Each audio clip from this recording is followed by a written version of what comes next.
আসসালামু আলাইকুম বন্ধুরা, কি অবস্থা তোমাদের? আশা করি অনেক ভালো আছো। তো আবার একটি ভিডিও নিয়ে সকালবেলা চলে আসলাম।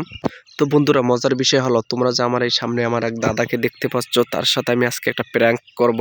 তো তোমরা এই চ্যানেলের সাথেই থাকবা, দেখো কি হয়। চলো। আসসালামু আলাইকুম। এখন ওই যে খবর যে শুনি সত্যি মানে ডেকোয় মানিক মোল্লা নাকি আরেকটা নিয়ে করবে, কি সত্যি? হ্যাঁ, এই তা তোমার জন্না থাকতে তুমি আবার নিয়ে করবা কি লিগা? হ্যাঁ, কে এই বুড়ো বয়সে জন্নাত দিয়ে কি করবা? হ্যাঁ, তা নতুন তা কয় রাস্তাঘাটে মানে কয় মানিক মোল্লা ঘরে বউ থাকতে আর একটা নিয়ে করবে, এখন এডি কয় কি লিগে কও? তোমরা করো কো, আমরা এখনো বিয়ে করতে পারি না, আর তোমরা 2-3টে বিয়ে বিবাহ করছো তারপরে আবার করতেছো, আমি বুঝি না কি লিগে করতেছো কও? আচ্ছা, তোমার দাদা আর একটা কথা জিঙ্গাই, ধরো তুমি যেহেতু বুড়ো, তো এখন বর্তমানে কেমন জানি মানে বুড়ো বেটারাই খালি বিবাহ করতেছে, এটার কারণ কি? মানে সব জায়গায় মানে এটার কারণ কি আমার একটু কইতে পারো, কি কারণে বিবাহ করতে চাই বুড়ো বয়সে?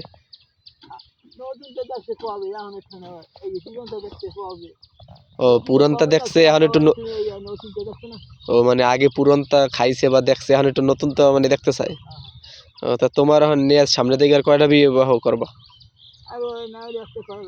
আরো একটা করবা?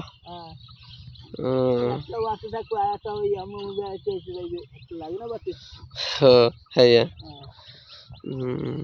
ভালো। দর্শক, আমরা পারিনি একটা বিবাহ করতে, আর তারা 2-3টে বিবাহ করার পর তারা আরো বিবাহ করতে চায়, মানে দেখছেন কি একটা অবস্থা। মানে টাকা থাকলে যাওয়া হয়, কিন্তু টাকাওয়ালা খুব মানে কি বলবো। তাই এবছর কৃষি ফলন কিরমের, আগের থেকে ভালো না খারাপ?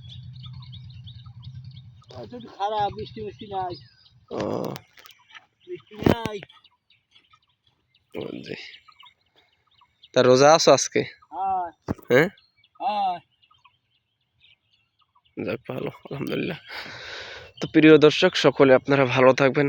যদি ভিডিওটি ভালো লাগে অবশ্যই লাইক কমেন্ট শেয়ার করে চ্যানেলের সাথেই থাকবেন নতুন ভিডিও পাওয়ার জন্য। আসসালামু আলাইকুম।